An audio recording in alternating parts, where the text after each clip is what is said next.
life is all about pretending, isn't it?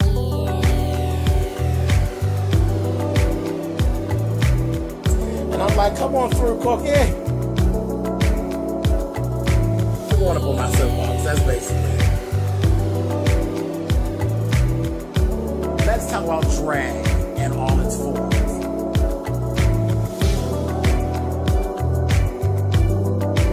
What, Cookie?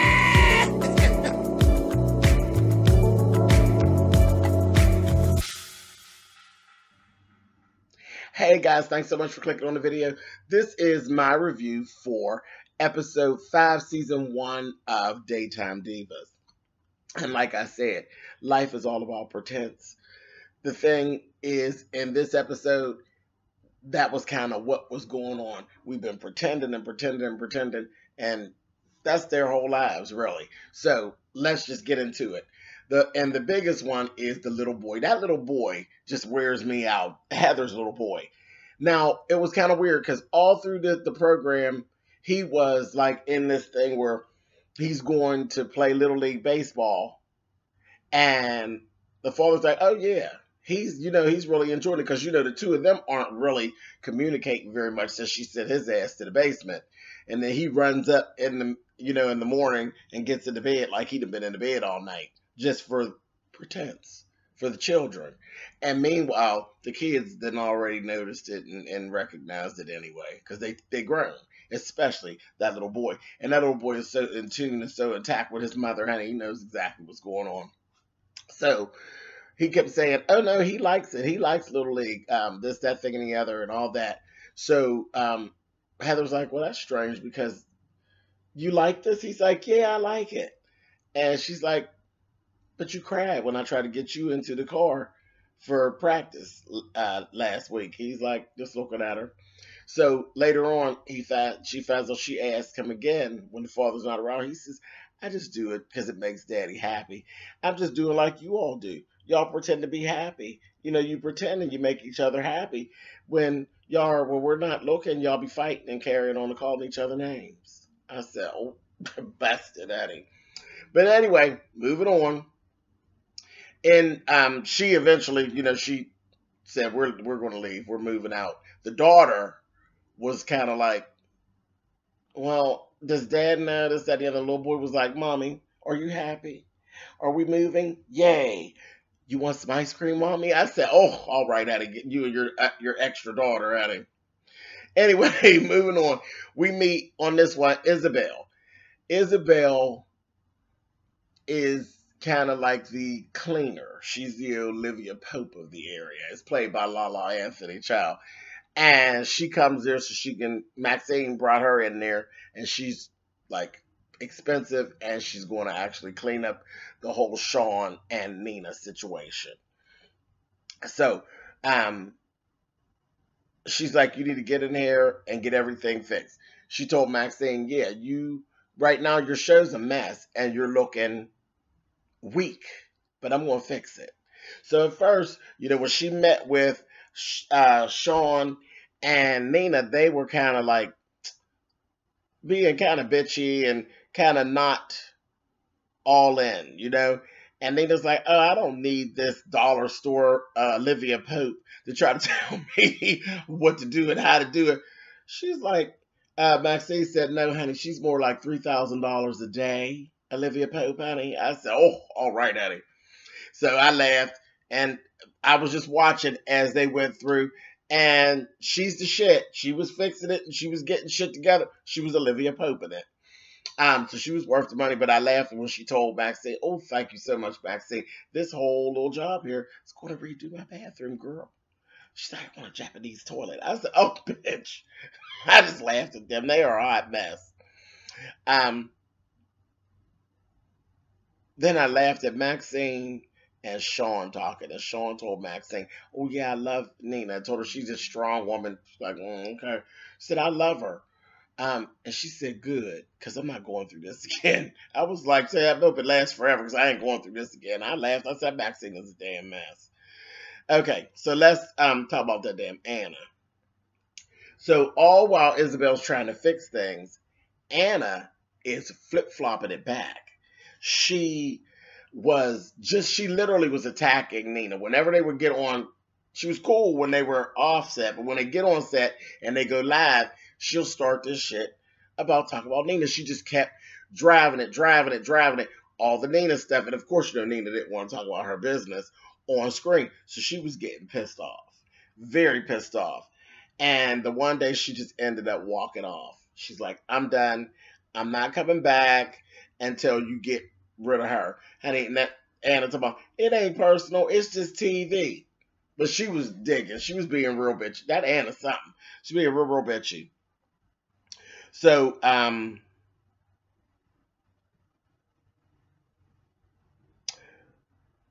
they actually talked, there was a point where Heather and her husband, Heather's husband does an underwear line, and he actually got on, he was on to the show, and she kept asking, why does Maxine love you so much? And he just kind of looked, and he was like, and kept it moving. So I'm going to have to keep on holding on that, because they didn't go back and say anything else about that. That was like this really weird comment, but Maxine seen him, and they like hugged, and she was nice to him, pardon me, where she's not really nice to the girls all the time. So it was kind of strange, but I said, I have to remember that. So y'all hold on to that, or did that make sense to y'all? Put it down there in the comments. But I'm definitely keep my eye open for that. Keep my good eye on that shit right there. Kibby. It's about Kibby with her ass. Kibby decided, she was fussing about basically being dumb. And her little personal little follower guy, he said, well, why don't you take up some classes or whatever? So he talks her into actually going and taking a college course. This bitch goes in there and ends up, you know, talking and talking about the book and this, that, and the other, and ends up fucking the professor. She ends up fucking the professor.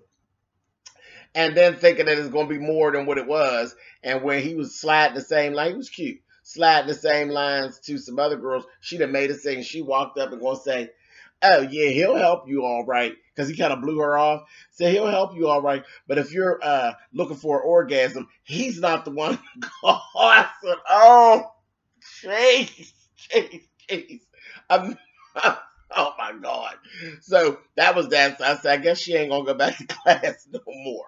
And the little guy, he was telling her, he's like, Kibby, you know, you can't, like, appropriate sex for felons all the time, this, that, thing, and the other. She got mad at him and put him out of her apartment. And she kind of just started crying. But she's not paying attention. I think he's a little sweet on her. You know, even through all her faults and stuff, I think he's sweet on her. So I'm keeping my eye open for that. Yeah, I think Mr. Right is actually sitting right in her face and she just doesn't see it. I hope she don't blow it. So I'm asked that damn Kibby. She'll say, I'm sexual, okay? Yeah, bitch, you're a slut. That's, you know, for lack of better words. Mess. So, okay. Maxine and Sean end up talking. Sean is basically giving Maxine very much of, I don't understand this whole thing with you and Anna. But Nina's not going to come back while Anna's there. They're going back and forth. And she told Sean, I'm not going to worry about it. I'm not worrying about that shit. She said, you thought with your dick and now I'm thinking with mine. And she was getting in the elevator. The elevator was closing. And he was like, you're such a bitch. Under his breath, pretty much. Baby, that elevator opened back up, baby. She smacked the dog shit out of Sean. And they were walking around for the whole episode, basically not speaking. He ended up coming back and apologizing because the doorman that Maxine's fucking around with, well, you know, Sean actually talks to him. Sean knows they fuck around. So he talks to him. He confided in him. And the man slipped and said a little something and then told Maxine, you know, I'm not going to break my trust with Sean. He's like a son to me. With you, because she was so mad at him because he didn't tell her that the conversation him and Sean had. And he told her, you know, you need to break back. Sean's your son. Everything's going to be fine. But you and Nina are basically like family now. She's carrying your grandbaby. Y'all are like family. So you need to fix that. Whatever that is, you need to fix it. Maxine took her ass over to Nina's house. Baby, them two got to sitting down. Them two is just as vicious, honey. They got to talking. And then Andrew, Nina's husband, is now in there in Maxine's line of fire. He's the target. So she was like, you know, you help me with Anna, I'll help you with your husband. Baby, the next thing we know, Andrew's dick pics done leaked. So his whole campaign done went into the toilet. And Nina was like, oh, Maxine really don't play. No, she doesn't. No, she doesn't. Then we had Nina on screen. Now she got the up her ante. Maybe when I tell you she flipped that whole thing back around on Anna, how Anna did that little thing, ambushed her on screen. Nina gave it right the fuck back to her and brought up this whole little situation with this tryst that she supposedly had in the parking lot of her old job, where it really was her stalking a co-worker and this, that thing, and the other. And honey, she had information about the court papers that were filed and the protective order and all this. Honey, and Anna had this whole meltdown and her hair fell down and she screamed like, he said he loved me. He was going to leave his wife. It was a mess. And she walked off set. So Maxine was like, you know what, girl, we aren't going to be able to offer you a part on the show. And I'm going to tell you, the thing that made me laugh is that damn Maxine, she never loses her cool when they're on screen. She's sitting there. Earlier in the program, when Nina had walked off, Maxine was like, well, Nina is feeling a little bit under the weather. It's like, okay. And when Anna did it, she says, well, it seems as though Anna's feeling a little bit under the weather, child. I fell out. I said, that damn Maxine is crazy. Crazy. So they basically are in this whole thing, honey. And then, you know, after that, they had Andrew come onto the show. And Isabelle took and spun the shit. So, because Nina and Andrew had a conversation, she told him, he said, you know good and well, that is not actually my dick pic. You know that. And she going to say, absolutely, because yours is a lot smaller than that. She said, now, you can stop all this, and I'll go ahead and I'll fix what it is and make sure you take that seat. And I'll put your campaign back on track. But you're going to have to let go of whatever it is that you claim you have on me, or I'll take you down. She said, I had nothing to do with that. I don't know where that came from, but I'll take you down. I said, oh, all right, honey. So they went ahead, flipped it. Isabelle flipped it and got it all together.